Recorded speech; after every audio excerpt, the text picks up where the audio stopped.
রাসূল বলতেন, হে মক্কার কাফেররা, তোমরা যদি কোরআন নিয়ে সন্দেহ করো তাইলে আমার আল্লাহর নির্দেশ হলো কোরআনের মতো একটা সূরা বানায়া নিয়ে আসো। তোমরা তোমাদের সাক্ষীগুলাকে ডাকো, আমি আমার সাক্ষীগুলা রাখবো।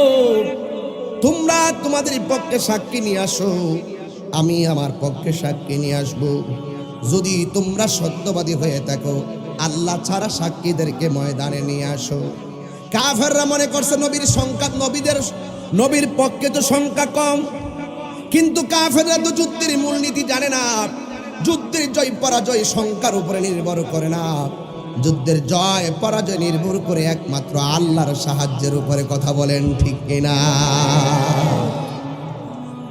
ইসরায়েলের গোষ্ঠীরা, তোমরা যতই বোমা মারো, বিজয় কিন্তু মুসলমানের হবে।